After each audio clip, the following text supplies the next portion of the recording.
Thank you so much for joining us. I think maybe we just have to sort of talk about the last 6 months, really, just to begin with. Obviously, when lockdown first began, employees worldwide were told that they're going to be working from home for the foreseeable future. I'd love to get a sense what that was like at Slack. How did you brace yourselves for what was about to happen? Yeah. Well, I mean, I think most important to us to begin with was the, health and safety of our own employees. And, right at the beginning of March, we announced, over the weekend that our offices globally would be closed. And so people had been into the office on a Friday, and come Monday, everybody was going to be working from home, which put us in the same situation as thousands or hundreds of thousands of organizations around the world. And we were very lucky as far as, organizations in our industry go, that we already all worked on Slack. Slack was our headquarters in many ways. And so we already had the tools that we needed to be able to carry on and be productive. And that's not to say that it wasn't a really big disruption. We weren't a distributed company. We had offices, we still have offices around the world, but, we went into those offices every day. So it was a big organizational shift for us. But I think. And how did you optimize? Sorry, go ahead. No. But as much of a big shift it was for us, it was even more of a shift for organizations that weren't already using Slack. And so we saw this massive demand. All of these organizations who were kind of overnight being forced to figure out how they could be productive remotely, and that was just such a huge shift for people that we saw this. Desire, real need for how can we continue to be at all productive in this environment. Yeah, and I mean, obviously, many organisations were suddenly, started using Slack. I'm sure that many of your clients were sort of like suddenly upping their usage of Slack. You obviously had to serve, a whole new bunch of clients and your existing clients. How did you optimize productivity internally? How did you think about that? Yeah, I mean, as I said, I think we were at a big advantage because we had Slack. I think, like many organizations, when we made the shift back in March to be fully distributed, we really took how we worked when we were in the office and moved it online. And we definitely saw this with our customers. In March, we saw growth in the voice and video calling in Slack grew 350% in the month. So it was a massive number of, kind of meetings, spending a lot of time on calls, spending a lot of time on Zoom. And I think that, at first, we just tried to recreate what we had when we were in an office. And that's why, kind of voice and video calling was very important. But for us, it was still very much all running the business on Slack. So as well as calls, the, channel-based messaging, which is really at the core of Slack, and a lot of that kind of asynchronous communication. Sure. And in terms of productivity, I think that was the key kind of concern for many, sort of like many managers, many executives in every organization. Do you think that it's realistic to expect the same level of productivity? We're looking at people, many of whom were trying to homeschool. Many people were not living in a best domestic situation. People in, with multiple flatmates or roommates. How do you think people can accommodate for that? How did that kind of like transition occur? Yeah, and I think that's a really important point. This wasn't that people were working from home or working distributed. It's that they were working from home in a crisis. So there's long been proponents of, distributed work in general. And I think that while we have been able to, be productive during this time, it is just so much harder than being distributed not during a pandemic. Childcare is a huge piece of that. Our employees with children who are having to homeschool, schools and daycares were closed all across the US, and many still are, had a huge impact on when people were able to work. So it wasn't just a shift to being distributed. It was also, for us as an organization, for many of our customers, it was a shift to being a lot more flexible, flexible working hours, flexible time, and different expectations for some of your employees. Sure. Go ahead. No, please, go ahead. And I think that even we're now, 6-7 months into the crisis, and we're starting to see people, some kind of return to normality in some countries. We're still seeing people struggle, with, as you say, being where they don't necessarily have a great working setup, where they have like a lot of roommates, or they don't have, space in their homes to have an office. And that's, we saw that as being one of the biggest impacts on our own workers as well. Something we did early in the pandemic was allow people to expense a better office setup for homes, like buying an external monitor, getting a better chair to sit in. And it's, very small things, but had a really big impact on people's ability, to be productive. And, you don't necessarily think about those things as, as the key, some of the key things people get from going into an office is just having somewhere quiet to sit and work. Right. Yeah, totally. And there's obviously the productivity issue. So, I'm sure that you've noticed some trends in the way that people are using Slack, the way they're communicating. But I think that, there's the productivity piece, but also I'm interested to know, are people using Slack in a different way, sort of like almost as a water cooler, as well as, the productivity and the efficiency part?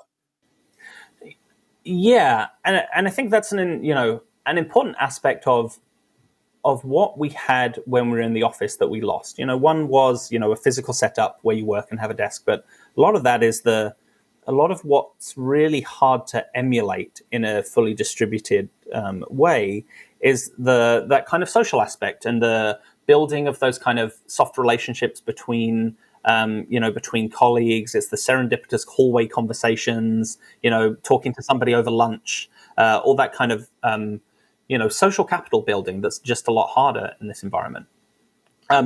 We'd kind of long seen, that and predicted and then seen that companies were, moving away from email and more towards channel-based messaging because of the kind of transparency, inclusive aspect, as well as, just generally helping to actually accelerate collaboration. But I think in many ways, the pandemic has accelerated a whole bunch of trends that we're already seeing, definitely by several years.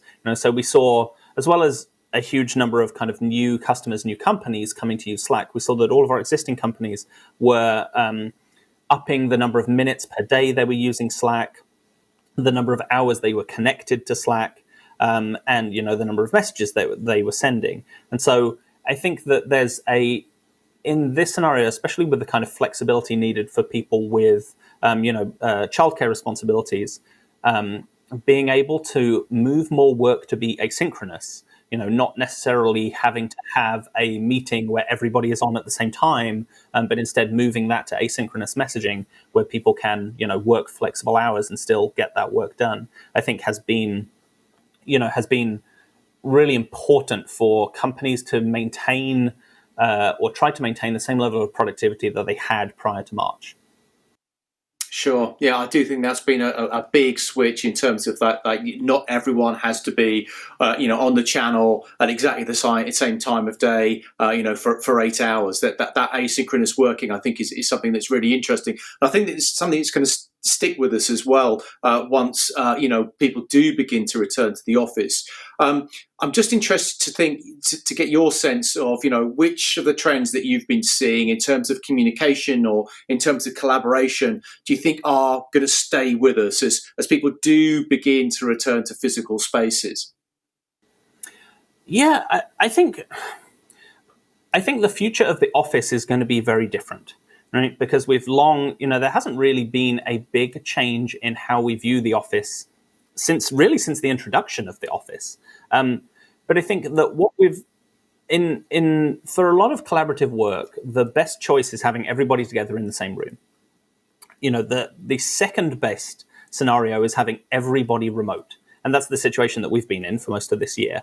I'm sure you've been on many Zoom calls with the kind of Brady Bunch grid of your colleagues. And one of the things is that's a great kind of, it levels the playing field of everybody has the kind of same access to that interaction.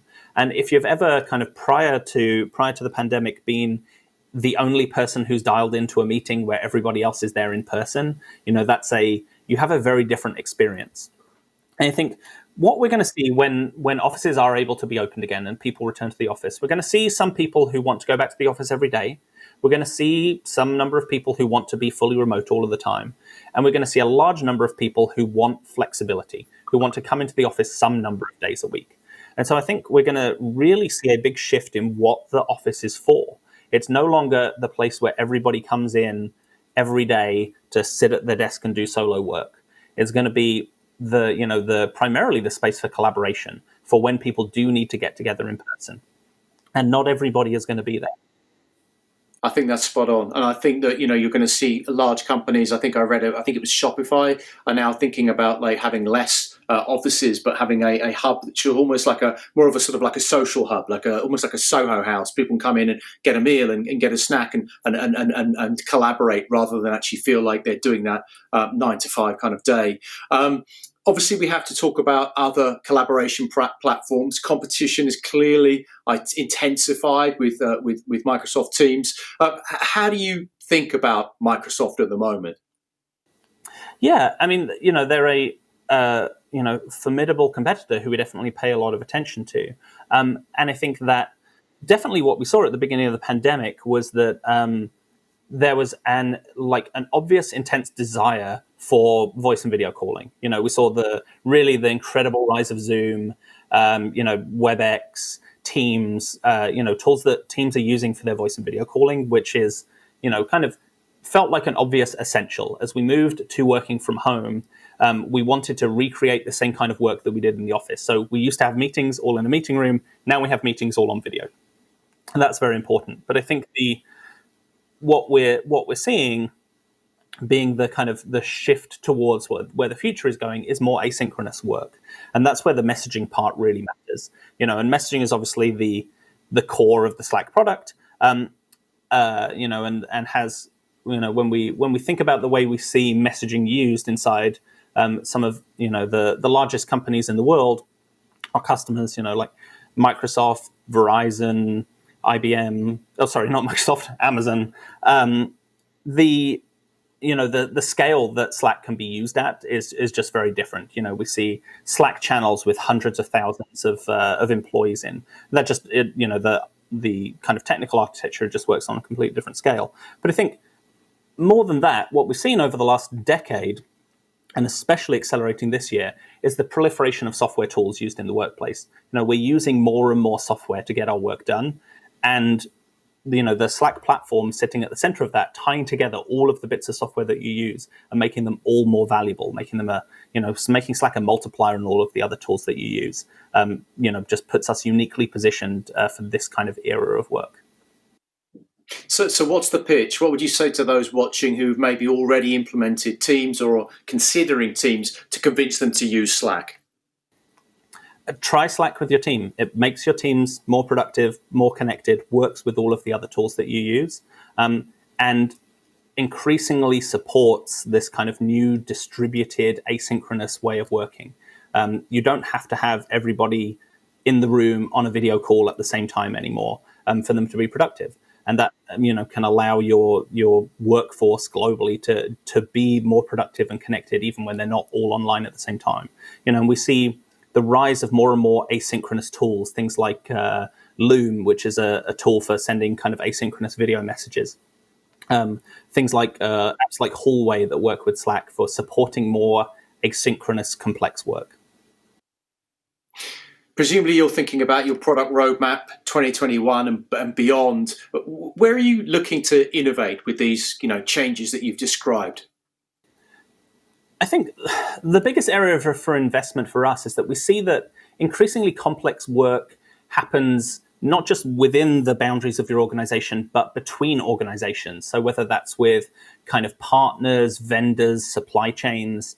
And so our feature set, Slack Connect, which allows you to use Slack between one organization and another, or between a group of organizations, I think is a really key focus for us. As complex work kind of breaks outside the boundaries of the organization, how can you have that same powerful set of tools and that supports distributed asynchronous work between multiple companies? And so it's we've been working on that for a few years. Right now we support groups of like tens of companies working together, and we see that really adopted by by all of our kinds of customers. And so we have customers from the world's largest organizations with hundreds of thousands of employees down to 2-3 person companies. We're used by estate agents and dairies and corner shops, and every kind of organization ultimately ends up working with other organizations and having that be more powerful, making sure that the same value that you get from working internally you can have with working with the partners that you work with the most, I think is really important for us. How can we improve on the state of the art, which has been email for so long? Yeah. So one final question, Cal, because we're pretty much out of time. Clearly, none of us were prepared for 2020. None of us could have expected, this to have been such a year of challenges. I'm interested to know, as a co-founder and most importantly as a leader, what have you learned in terms of leadership during the pandemic? I think it's a great question, and I think that it's a very different experience, not being physically in front of people every day. And for us, for me, the pandemic was a real kind of focusing influence of like what really matters, what do we need to pay attention to as an organization. And I think the kind of old adage of leaders remind people what's important. I think when you don't have as much time physically in front of people, you need to be even more intentional about what you remind people about. What is the message you're telling people every day? What is the thing that we're trying to achieve as an organization? And for us, the pandemic has been hugely focusing in terms of we're helping our customers be able to be productive. And there's that incredible demand there that we're responding to. And I think what I've learned is that it's in this environment, it is more important than ever to make sure that you're reminding people what is important for your organization and getting people aligned around those goals. And communication in a time of distributed organizations is more important than ever. Cal, thank you so much for joining us. Always great to get your thoughts on the future of work and productivity. And thanks for joining us at Wired Smarter today.